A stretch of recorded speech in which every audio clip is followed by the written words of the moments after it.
I want to journey back in time around 2,700 years ago. Anybody remember back that far, 2,700 years ago? I didn't think so. Let's journey back 2,700 years ago. The people of Israel were facing hostile enemies to their east. The Assyrians, they were conquering and they were terrorizing many parts of Israel's north and eastern borders. The northeastern lands of Zebulun and Naphtali were humbled. And most Israelites were feeling like all was lost. There'd be no recovery from this.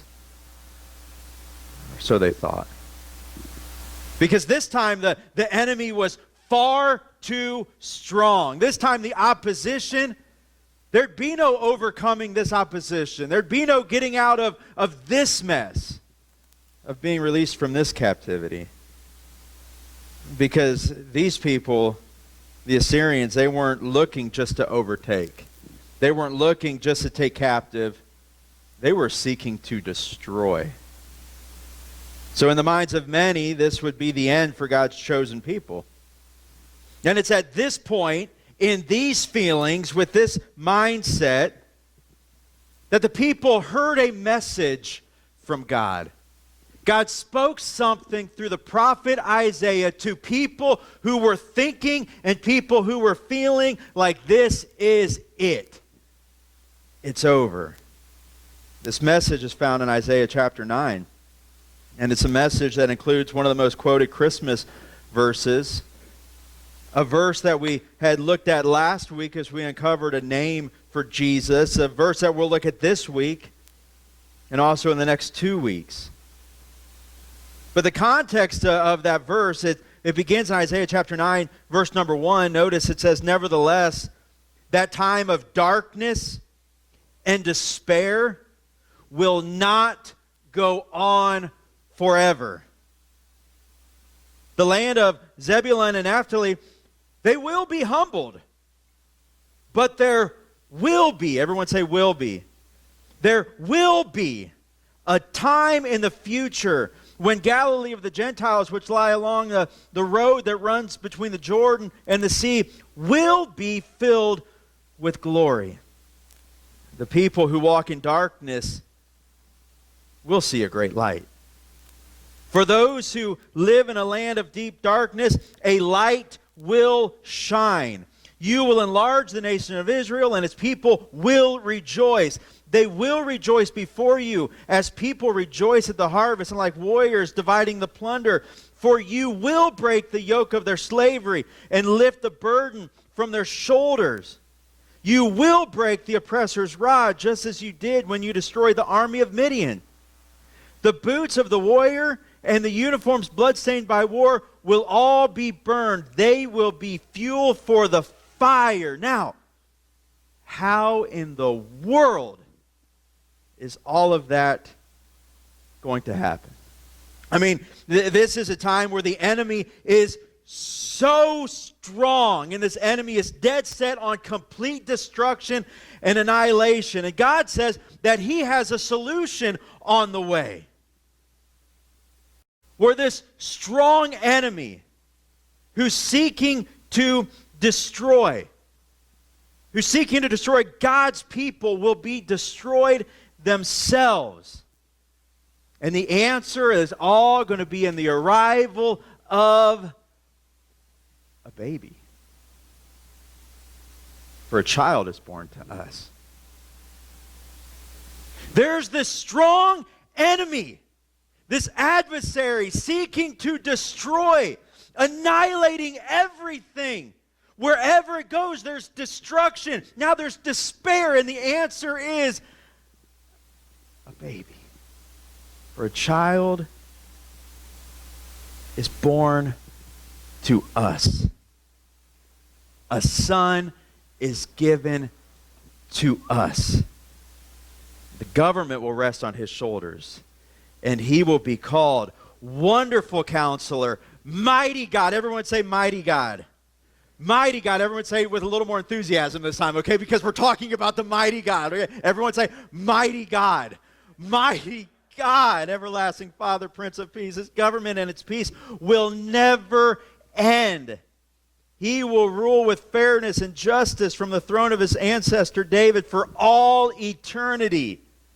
The passionate commitment of the Lord of heaven's armies will make this happen.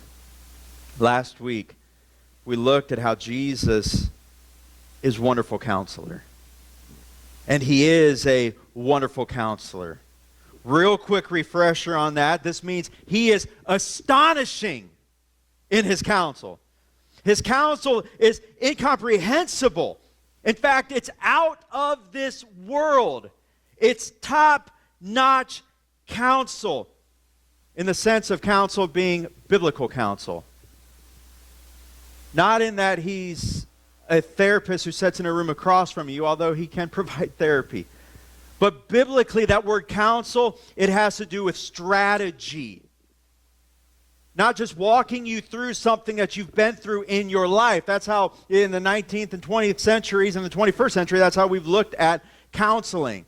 Well, let's just look back on what happened in your life and let's try to walk through that. The counsel he gives us, let's look forward. Let's look forward so I can guide you through what is yet to be lived out. Let me guide you. He guides you in how you live out the life that he has promised for his children. And this week we're going to focus in on the fact that, number 2, Jesus is mighty God. Like that's a name for him. He is mighty God. And he is a mighty God. Now again, last week we looked at the Hebrew words for wonderful counselor. Out of this world, guide, strategist.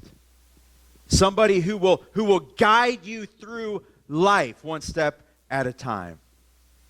He'll help heal the wounds of the past because he cares about you. He loves you. He wants you to overcome things. But he's looking forward to what's yet to be lived. And we're going to see where even this idea of the mighty God, it's all about what is ahead. Quickly, the Hebrew words for mighty God. El Gibor. El, shortened form of Elohim.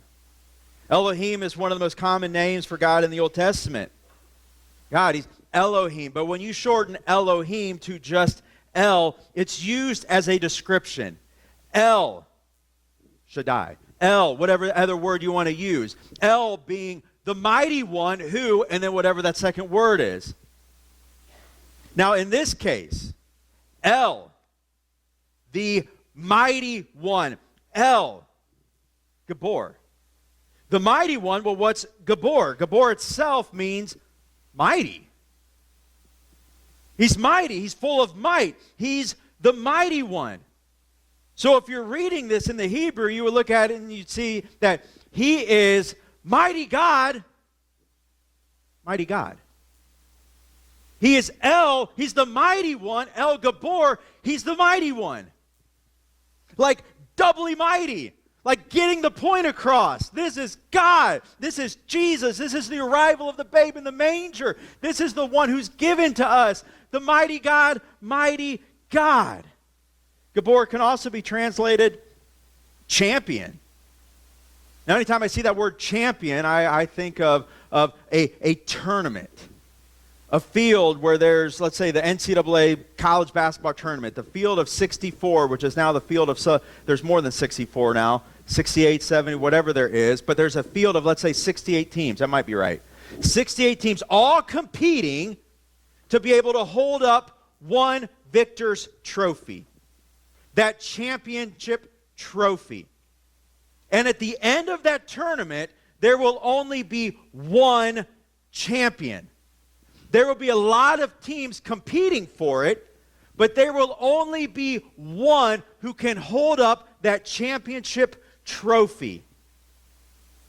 When it comes to God, in all things, he is champion. He is the one who holds up the trophy. And he does this by way of the mighty God, Jesus. So whatever it is, nation of Israel, you're facing an enemy right now who is destroying everything in its path. But there's coming a champion.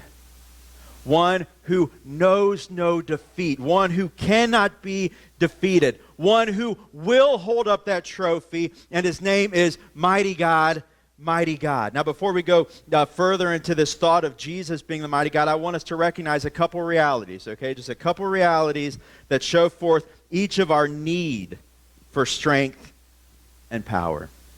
If you just consider the context of the passage we just read from, Isaiah chapter 9, you can look at the context of that and you can see that there are times where there is going to be that which opposes. If you're that person, if we're the nation of Israel there is something, there is that which is opposing. Now, we're not the nation of Israel right now, but fast forward to 2021 and be in your own shoes. And there's times where there is that which is opposing. And oftentimes that which is opposing seems so much stronger than us, the very one being opposed. Number one on your outline, I want you to know this. The need for strength and power is everyone is weak on their own. In comparison to the situations and struggles within this life. If you were one of those that originally received this message, there's coming a mighty God. Mighty God. You could have been sitting there at your home. You could have been, just listening to a priest or a prophet relay this message. You could have been reading it from some sacred text. And you could have been thinking to yourself, like, yeah, okay, I get that I need a mighty God, because me, in and of myself, how would I stare down that entire army? How could I face them? And we would look at that and we would think, well, obviously, there's no way that they could.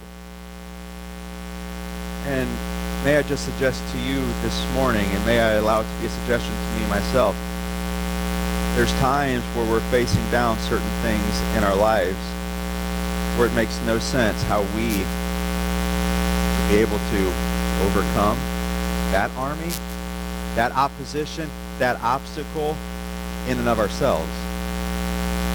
On our own, we are weak. As human beings, we lack the insight to fight against the things we do not understand.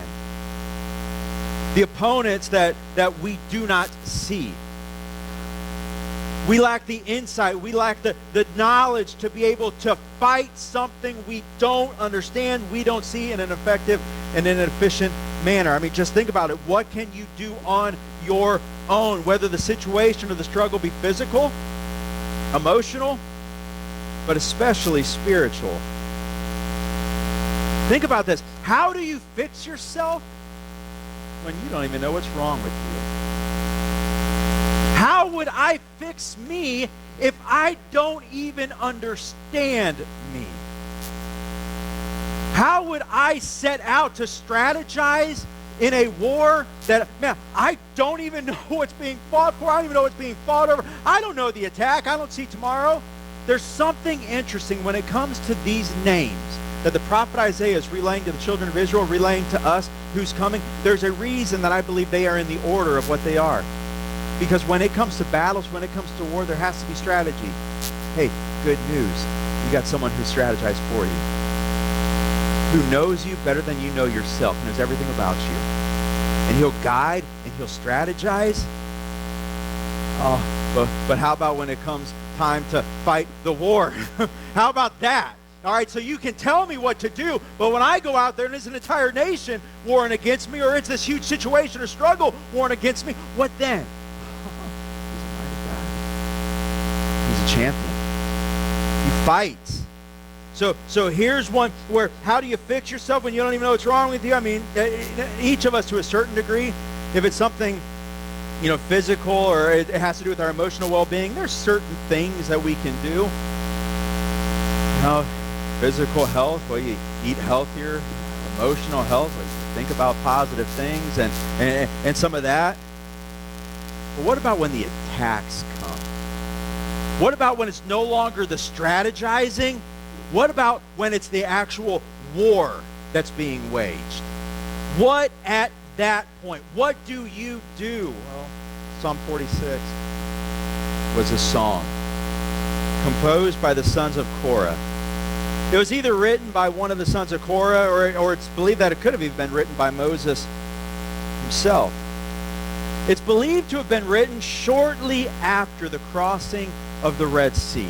So if you're familiar with that story, think about back when the children of Israel were being delivered from captivity in Egypt. They reached that Red Sea. We're free. Everything's great.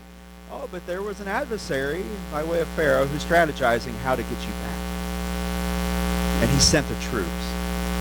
So now you got an adversary on your heels, but you got a Red Sea in front of you. God showed up. And he did what those people could have never have done on their own. What if it would have just been the strategy? Here's what's going to happen, Moses. You're going to cross the Red Sea.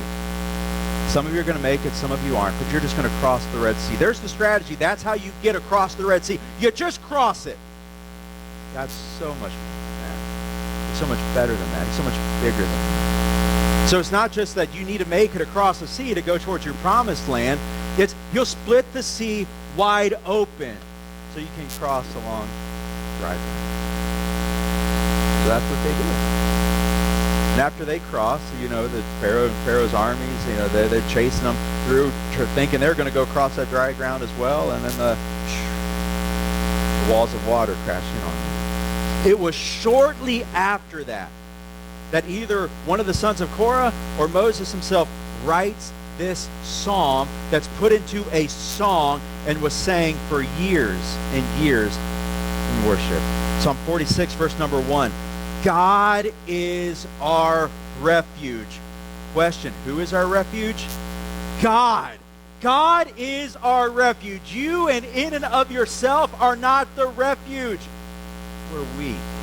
But God is our refuge.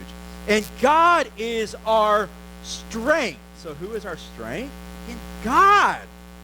I'm not my own strength because I'm weak. But God is my strength. And he's always ready to help. So God is our help in times of trouble. So, with that in mind, what do we do? Well, I'll tell you one thing we don't do. We don't fear. So we will not fear when, keyword when, earthquakes come and the mountains crumble into the sea.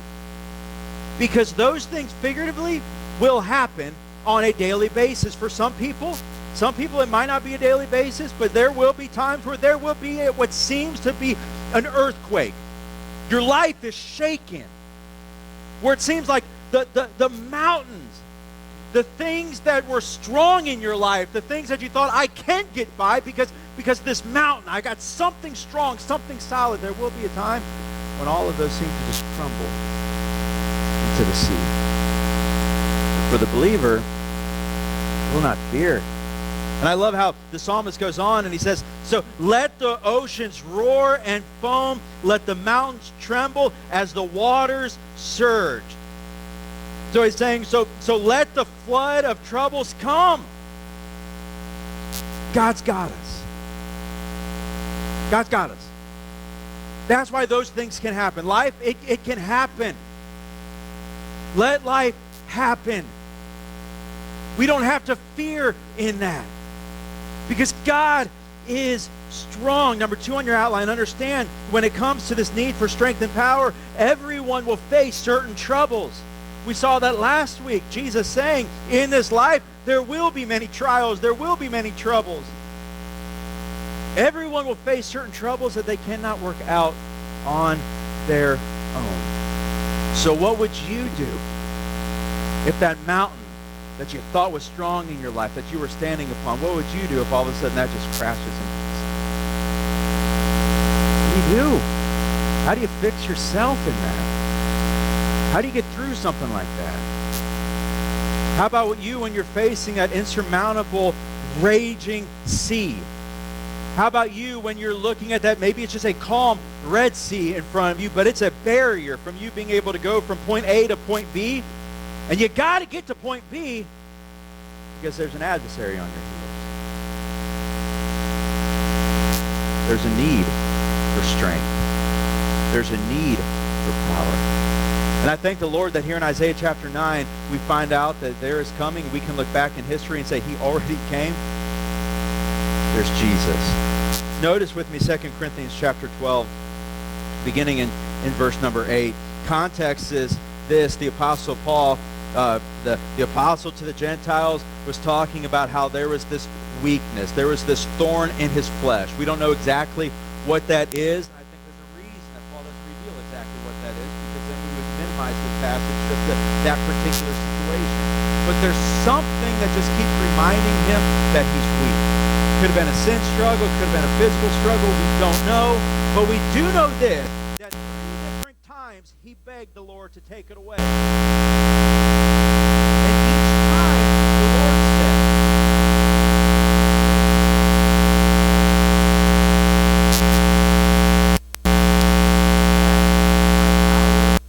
works best. Paul says, so now I'm glad to boast about my weaknesses so that the power of Christ can work through me. That's why I take pleasure in my weaknesses. Notice this, in the insults, the hardships, persecutions, and troubles that I suffer for Christ. That's key, the for Christ aspect. All right, so as he is living his life for Christ, Christ isn't eliminating all of the hardships, all of the persecutions, all of the troubles. But what he is doing is he's proving that he is mighty even in those things. So as Paul's experiencing those things, he's reminded that the grace of God, and in fact the Lord himself is reminding him that the grace is what you need in all of that. That you want to see God's power in your life, be okay with being weak. Be okay with being somebody who has to rely upon Jesus Christ, that has to rely upon the grace of God. For when I am weak, then I am strong. As believers, we have an opportunity in our weakness to be strong. But if we try to be strong on our own, we will find out one day just how weak we really are. When life hits you, when something unexpected happens, when there's a hurt, when there's a hardship, when there's a heartache, and you found out that the thing I was standing on was my own strength, and that mountain crumbled into the sea. We have a supply of strength. We have a supply of power. And think of this in the Christmas sense. The promised mighty God. El Gabor. We talked about the definition of those Hebrew words, but there's one thing that we left out, and that's the 3 different types of might that's described in that word Gabor.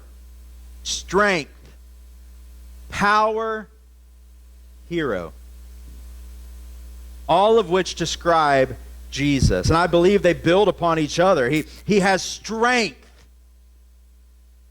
That means that he has the capacity to act on our behalf.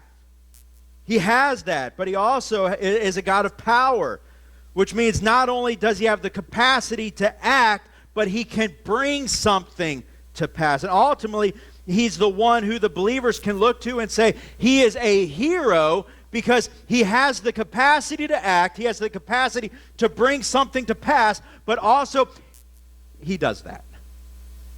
And he's done that. And he will do that. He's somebody we can look at and say, you are my hero. Because I needed something done in my life that I couldn't have done on my own, but he did it for me. What a hero. And when we consider the obstacle, the war, the army, the situation, the struggle, when we consider the nation of Israel looking and seeing this entire army just ravaging everything, and then there's the promise of a little baby, we see quite a paradox. Here is what is warring against you, and the answer is found in a baby. God's telling the people, one day, mighty God will show up in human form. Full of strength, full of power. The ultimate hero is going to show up. This one who will prove himself victorious over even the strongest of enemies. One who can be depended upon in all circumstances. And he's going to arrive in the form of a baby, the most vulnerable of human beings, seemingly weak and helpless, completely dependent upon others for survival. I mean, just think about that. The very one we depend upon on a daily basis is going to come in the form of one who is going to be so dependent upon his mother. Who's going to be one who's vulnerable. He's a baby in a manger. This tells us something, though. When it comes to the supply of strength and power, understand that Jesus is humble, yet full of power. That's an amazing thought to consider in a Christmas season. That's God. That's Jesus. Such humility. This one who's going to come and prove himself to be mighty God, mighty God. He's going to take human form. How would we have made him take human form? We couldn't have, but if we could have, we'd have probably said, okay, he's going to come in an armor, man. He's going to be that knight in shining armor, and he's going to have this supernatural spiritual sword that he doesn't even have to swing. He just points it at people, and they just zap, they're gone. That's how it's going to happen. And God says, no. You got it all wrong. That'd be pride. He's going to come humble. A baby in a manger. And I think how that's so consistent from Genesis even through Revelation. How there's this humility. That God chooses the humble and the humble things. And you think about even Moses standing before Pharaoh. There's Moses who says, I can't even talk right, like I stutter, and you're going to have me stand before Pharaoh, who just the words, Pharaoh, all he's got to say is down with Moses, and you know what's going to happen? Down with Moses. But God reminds Moses, who's sending you? I am is sending you. You're going to be okay. You think of Gideon. And he's already got a tiny army, but God says that army's too big. You got that many? No. You're going to go to war with a vast army with 300 people. The humble things. This humble little army. Because at that point, hey, there's room for God to do some things. There's going to be the opportunity for this mighty win of God. Where people just kind of, hey, we're weak. Moses, yeah, you are. Gideon's army, yeah. Compared to the adversary, yeah, we're pretty weak. Well, there's a mighty God. And even when you think of Jesus' ministry, even beyond being born a babe in a manger, you think of Jesus' ministry. And how he chose, he selected the ones who people would pass over. In fact, the teenage boys that he was recruiting, the ones that he said, hey, follow me, were ones that all the other rabbis and teachers were like, it's Peter and John. No, Peter's too old. Okay, he's past time anyways. Okay, John and James are, nope. Let them just continue working with their dad. They're not going to be recruited. And Jesus comes along and says, oh, people that are oftentimes passed over, hey, come follow me.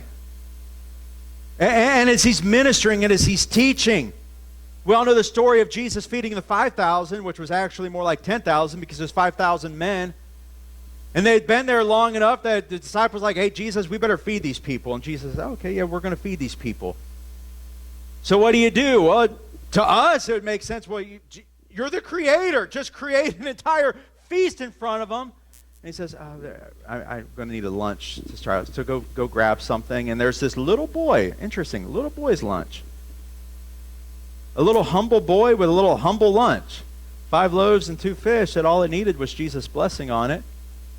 And all of a sudden, that little boy with that little lunch, and we've got a feeding of over 10,000 people, or it wasn't a matter of you can go up and just, hey, take a small portion here. It was one of those, hey, you feed yourself full, and there's going to be plenty of left over. Because that's just how Jesus is. He's humble. He uses humble things and humble means. But in that humility, it's full of power. Lesson being, Jesus can do he can do a whole lot with very little. But there's another truth that speaks volumes here when it comes to Jesus being a mighty God. Read this to you quickly. You don't have to turn here. Colossians chapter 2, verse number 9. Beyond the fact that he's humble and full of power, in Christ lives all the fullness of God in a human body. That's pretty mind-blowing. Hebrews chapter 4, verse number 15, this high priest of ours, Jesus, understands our weaknesses. When you think that nobody gets you, know this, Jesus gets you. He understands your weaknesses. For he faced all the same testings. That word can also be used to describe temptations, trials, troubles. He faced all of those things that we do, yet he did not sin. So number 2 on your outline, when it comes to the supply of strength and power, humble and full of power, but understand that Jesus is fully God. And he fully knows the human experience. Why? Because he lived it.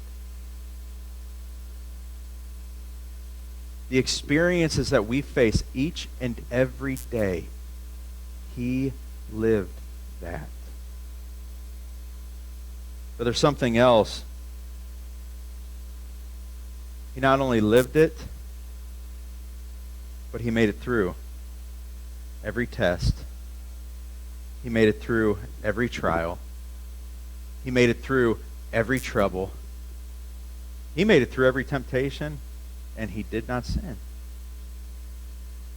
He gets the human experience, but he also gets what it's like to be the mighty God. Remember, the champion. The one who knows no defeat. He's passed every test. He's endured every trial. He's overcome every trouble. And God says, he's going to be given to you. He's going to be given to me. A mighty God that it says, here you go. Here's what you're going to have. A present wrapped in swaddling clothes, laid in a manger. He's a mighty God. And he's a proven mighty God. We're going to look quickly. We're going to breeze through these verses in Luke chapter 8 this morning. Part of this passage is going to appear familiar to you because it wasn't too long ago that we went through some of these verses, like last Sunday and Wednesday. But we're also going to pick up on another story in this passage this morning. Luke chapter 8, we're going to begin in verse number 22. And we're going to see Jesus being proven as mighty God. All right? Everyone still with me this morning? All right. One day, Jesus said to his disciples, let's cross to the other side of the lake. So they got into a boat and started out. Everything good so far. I mean, it's just we're just a regular day, going on a boat ride. Everything's fine. Everything's good. Nothing rocking our boats quite yet. As they sailed across, Jesus settled down for a nap. But soon, it's like one of those days where, we can live in, where everything's good 1 second, but then soon everything changes. But soon a fierce storm came down on the lake. The boat was filling with water, and they were in real danger. So we're talking about this physical storm that out of nowhere had came. And it's there. And this physical storm brings about an emotional storm, a mental storm for all of those going through this storm, just like often happens in life today. Something physical rocks your world. Something happens. A storm. Something that's out of your control. But now you're the one going through it. And that storm has caused something inside. It's an emotional storm. Inside your mind, it's a mental storm. So what do you do with that? Verse number 24, the disciples went and they woke Jesus up shouting this, Master, Master, we're going to drown. Just like at times happens in life, even for those of us who set out to faithfully follow Christ. Even for those who are in the boat with Jesus. You're there. You're with him. And life happens. A storm. What do you do with that? Well, for the disciples, they did something good here in the fact that they went to Jesus with their situation and with their problem. But notice this, when Jesus woke up, he rebuked the wind and the raging waves, and suddenly the storm stopped and all was calm. But then he asks them this question. He says, where is your faith? Now this question here wasn't directed to where their faith is in such a way as eliminating the storm. Well, there's a reason for the storm. It's because you must not have much faith. That's not what it is at all. It was about their reaction when it comes to that storm. That where they say, we're all going to drown, when Jesus had told them, hey, you're going to faithfully follow me. We're going on a journey in this life. Nowhere did Jesus tell them on that journey, oh, by the way, we're going to get into a boat and there's going to be a storm and we're all going to drown and die. That wasn't it, but it rocked them in that moment. They thought everything was over. So Jesus wasn't asking them, where is your faith, in the fact that, well, you should have just rebuked the storm on your own and everything would have been fine. It was, where is your faith? Like, where is that settled faith where you could just lay down and take a nap? Even in the middle of a storm. It's, where is your faith when it comes to it being placed in the one who is in the boat with you? That's the question. Where is your faith? Do you not recognize, disciples, that mighty God is in the boat with you? Notice the disciples were terrified and amazed. when the storm was over. So they were fearful in the storm, but then after the storm's over, they're just like, okay, we're really shaking here right now. Like the storm's over, but we're really shaking because it might be for the first time we're recognizing that this man who's on a journey with us is more than just a man. Who is this man, they asked. When he gives a command, even the winds and the waves obey him. On your outline, when it comes to Jesus being a proven mighty God, know this, his powers aren't limited by the storms of life. Those real storms that bring about real danger, like real danger. The scripture tells us that the disciples, they were in real danger. It was something that you look at and you say, this thing could overtake me. How am I ever going to make it through this? Great danger, great fear. Storms of life can bring those, and they will bring those. This emotional, mental, and even spiritual storm the disciples were facing all started with a physical storm that was real. But even more so than that storm being real is the mighty power of God. The storm brought about these feelings of desperation. But I want you to know the mighty God, he brings with himself something far stronger than just a feeling of desperation. He brings about facts that you can depend upon. The facts that he is mighty God. The facts that his powers, they're not limited by the storms of life.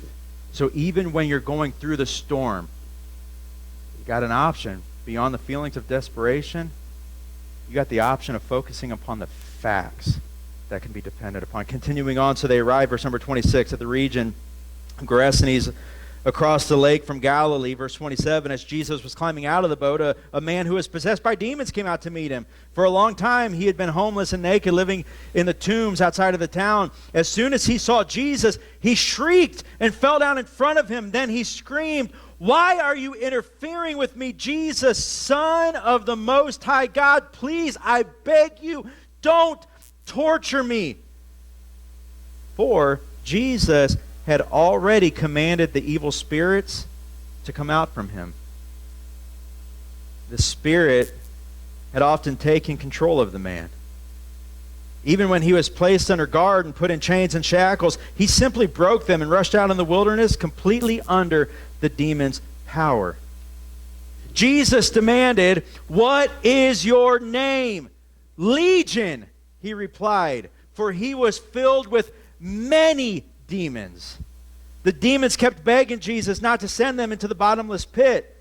There happened to be a large herd of pigs feeding on the hillside nearby. And these pigs were at the wrong place at the wrong time, because the demons look over and they beg them to beg Jesus, let them enter into the pigs. So Jesus gave them permission. Then the demons came out of the man and entered the pigs, and the entire herd plunged down the steep hillside into the lake and drowned.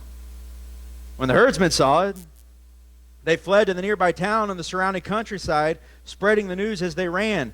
People rushed out to see what happened. A crowd soon gathered around Jesus, and they saw the man who had been freed from the demons. He was sitting at Jesus' feet, fully clothed, perfectly sane.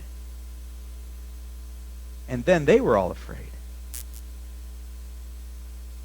Then those who had seen what happened told the others how the demon-possessed man had been healed. And all the people in the region begged Jesus to go away and to leave them alone, for a great wave of fear swept over them. So Jesus returned to the boat and left, crossing back to the other side of the lake. The man who had been freed from the demons begged to go with him, but Jesus sent him home, saying, "No, go back to your family and tell them everything God has done for you." So he went all through the town proclaiming the great things Jesus had done for him. Understand, when it comes to Jesus being a proven power, the proven power of a mighty God, his power isn't limited by spiritual forces. Whether it be one or whether it be a legion. And for some people, they're good with that. I love being able to look at Jesus, the one who's been given to us, the mighty God, and saying that his power isn't limited by the forces, the principalities, by the demons, by the stuff within this world. His power is not limited by that. I cling to that. I love that. It's amazing in this passage. There's some who that scares them to death. I mean, they would rather be able to just reason everything out here and say, well, it all makes sense. Don't rock our boat when it comes to you being greater than what we see out here. We would much rather things just be like they are than to be able to look and say, hey, so there's a mighty God who has power over that?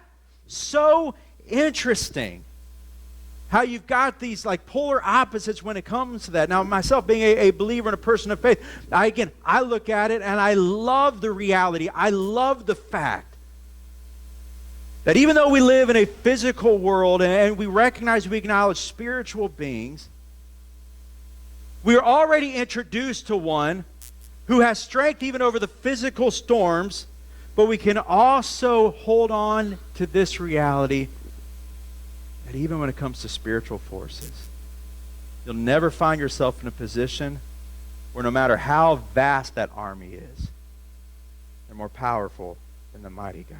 Verse 40, on the other side of the lake, the crowds welcomed Jesus. So he gets chased away from one, he arrives at the other because they'd been waiting for him.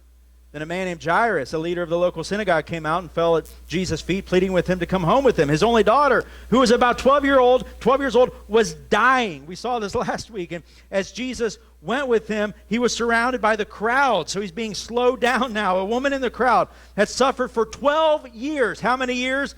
12 years. That's a lot of months. That's a lot of days. That's a lot of hours. That's a lot of minutes. That's a lot of seconds of suffering.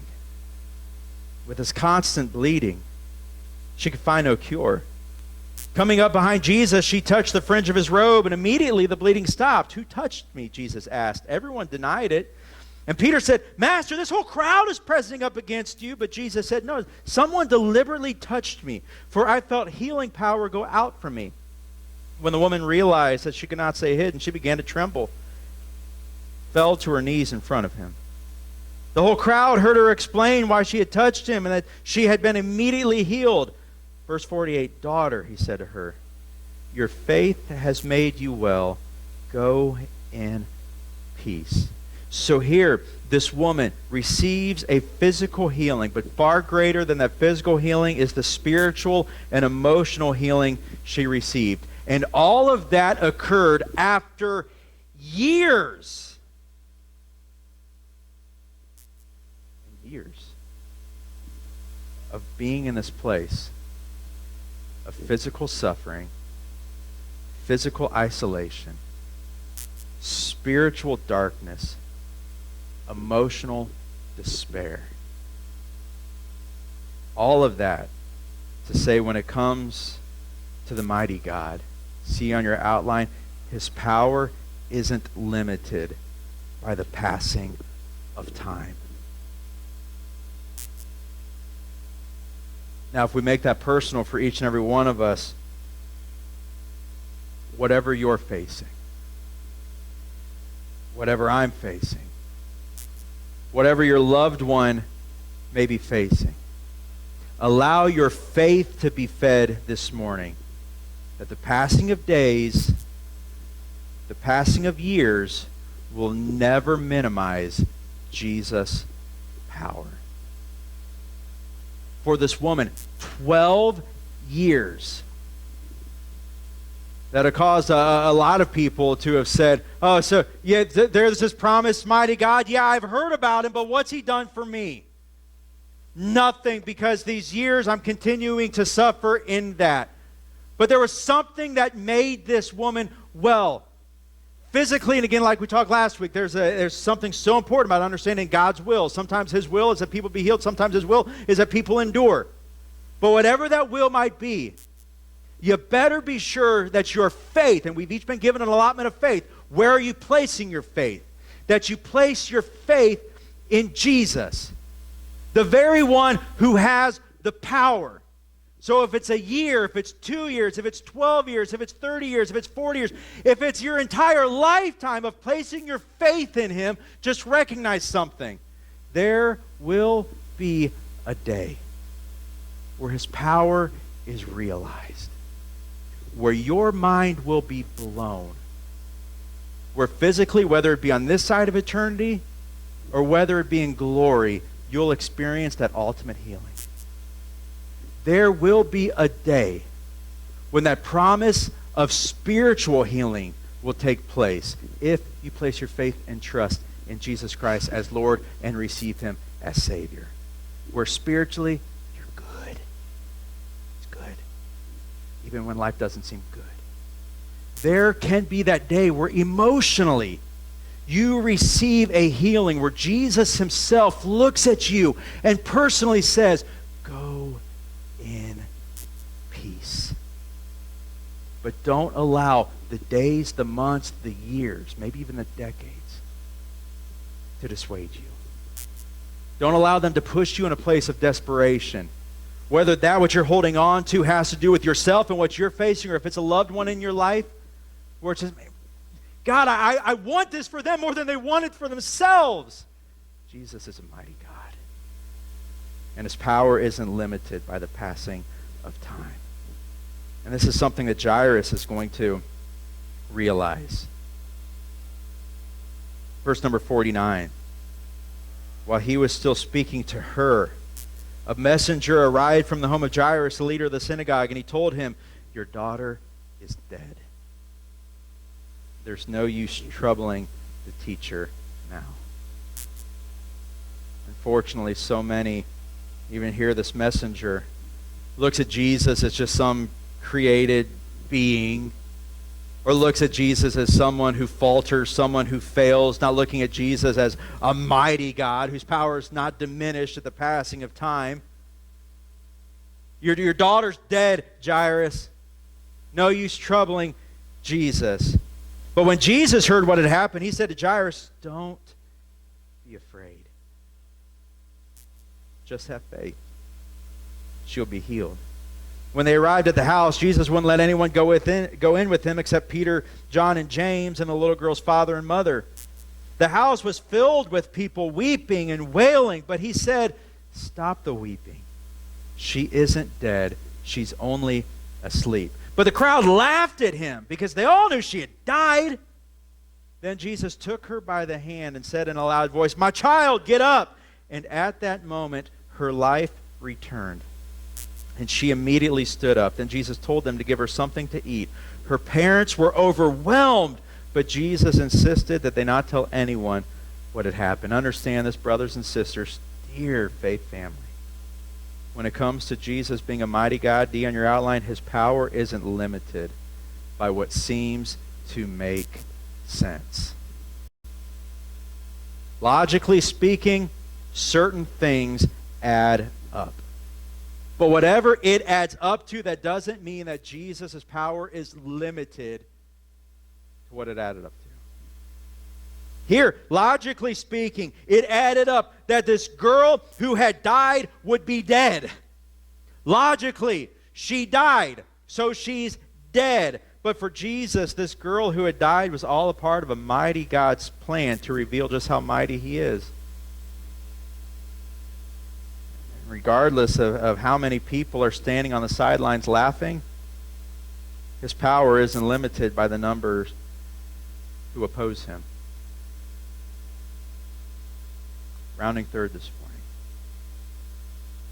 It's easy to look back in Luke chapter 8 here and see these different miracles and to begin the comparison game of, well, if he calmed the storms of life, and that's what he should do for me. Like, you've shown that you can calm the storm, so Jesus calmed the storm.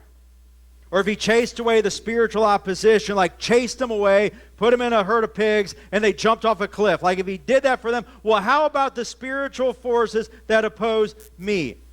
It shows where he healed the sick. Well, so if you did that, then you have to do that for me. He raised the dead. If you did that for them, you have to do that for me. Understand this, faith family. Jesus did all of these things that we've read, and history even records that there was this man named Jesus who people believed was a miracle worker, where people believed that this guy was doing some crazy stuff. Some of the people were saying, no, you're crazy for believing this guy is doing that stuff. But there were some who, history records, there's a historical Jesus. There are people who said, he's a miracle worker. But also understand that history doesn't record that every sick person in the world for 3.5 years as Jesus walked this earth was healed. History doesn't record that every physical storm that took place in a span of 3.5 years of Jesus' earthly ministry had all of a sudden stopped. Where there all of a sudden was no longer a storm. Where, there's a storm looking in the forecast. Somebody grab Jesus quick. We got to get him, okay? Just rebuke that storm and just get that out of here. Where every person who had died, history doesn't record that for 3.5 years, every person who died was raised back to life. He's a miracle worker, undoubtedly. And his power is not limited by things like we've seen here. But I want you to be encouraged this morning. Be encouraged by what he can do, no doubt about it, what he can do. Be encouraged with what he can do, but also be encouraged with what you know he will do. regardless of your healing comes to pass, regardless if the storms are calmed, regardless if it seems like the spiritual opposition is completely eradicated, be encouraged with who Jesus is. Mighty God, mighty God. Notice what Peter says in 1 Peter chapter 5, verse number 5. It says, God opposes the proud, but gives grace to the humble. Now again, remember, there's something about this humility aspect. There's something significant about the humility. It's how God has worked since the beginning, their generation. It's just, it's humility. So when it comes to us being humble, God gives grace to the humble. So what do we do with that? We humble ourselves under the mighty power of God. And at the right time, He will lift you up in honor. So give all your worries and cares to God, for He cares about you. The truth within those words, penned by the Apostle Peter, are true today. Just as true as they were when he had penned those. And it'll be true tomorrow. Because as was prophesied by Isaiah, with the coming of the wonderful counselor, there's going to be this monumental shift. That's a forever thing. That's an eternal thing. F on your outline, His power is a mighty forever power. So today we can look at those words spoken by the Apostle Peter and say, that's my God. At creation, Jesus displayed His might and His power. Before His time walking this earth, Jesus displayed His might and power. During His earthly ministry, we just saw where Jesus displayed His might and His power. And today, He desires to display that might and that power. Closing comfort and challenge, Isaiah chapter 7, verse number 14. So we've got this wonderful counselor, this strategic guide that'll help you in your life. And even when you can't do some of the things in your own power that He says needs to be done, needs to do, you recognize that, oh, wait a second, He's not just a wonderful counselor, He's a mighty God. It's a fellowship thing where He does the things that I cannot do. But Isaiah also describes in this way when he says, the Lord will give you a sign. Look, the virgin will conceive a child. She will give birth to a son and will call him Emmanuel, which means God is with us. Who's God with? Us. Us. God with us. Take comfort in knowing that Jesus is always close. This one who is strong, this one who is mighty, this one who can be your spiritual and emotional hero, He's always close. I want you to consider this morning, and maybe even in a moment of just prayerful consideration.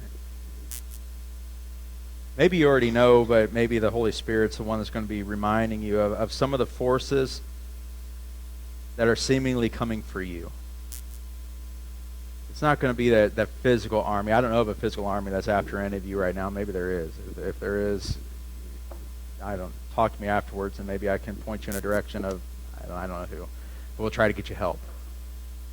There's probably not a physical army being where they're waging war against you, but there's a situation, maybe a struggle, maybe it's a stronghold, maybe it's a spiritual army, maybe it's the spiritual attacks of the adversaries, maybe it's life pressures that are just getting to you. Perhaps it's worldly temptations, maybe it's discouragement, maybe it's depression. What are the things that are opposing you? And whatever the force, I want you to take comfort this morning in knowing for believers, the mighty God is always close. He's always strong. He's always mighty. He's always a hero. And He will prove Himself to be a champion in your life. If you look at Him for who He is, and you say, I will follow you wherever you go. So accept the challenge this morning of making sure that Jesus is in your lifeboat.